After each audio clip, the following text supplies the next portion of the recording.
નવસારીના બિલીમોરા શહેરમાં કેન્દ્રીય જળશક્તિ પ્રધાને 25 કરોડથી વધુના કામોનું લોકાર્પણ કર્યું।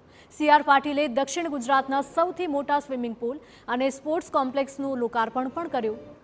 નવસારી શહેરમાં પણ બ્રિજ અને સ્વામી વિવેકાનંદ સ્ટેચ્યુનું લોકાર્પણ કરાયું।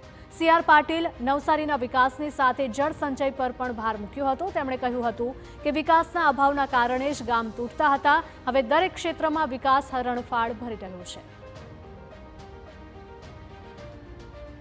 તો નવસારીના બિલીમોરા શહેરમાં કેન્દ્રીય જળશક્તિ પ્રધાને 25 કરોડથી વધુના વિકાસ કાર્યોનું લોકાર્પણ કર્યું હતું અને સી.આર. પાટીલે દક્ષિણ ગુજરાતના સૌથી મોટા સ્વિમિંગ પુલ અને સ્પોર્ટ્સ કોમ્પ્લેક્સનું પણ ઉદ્ઘાટન કર્યું છે।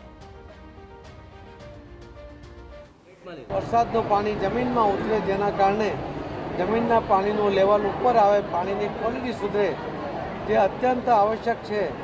એ કામ કરવા માટે હું સૌને વિનંતી કરું છું અને મને વિશ્વાસ છે કે નવસારી જિલ્લો ગયા વખતે 16,000 સ્ટ્રક્ચરે બનાવ્યા, આ વખતે હજુ પણ વધુ સંખ્યામાં સ્ટ્રક્ચર બનાવે અને એનો લાભ લે। માનનીય પ્રધાનમંત્રી મોદી સાહેબના આહ્વાનને એ સાંભળે, સમજે અને એની પર કામ કરે, એ મારી વિનંતી છે।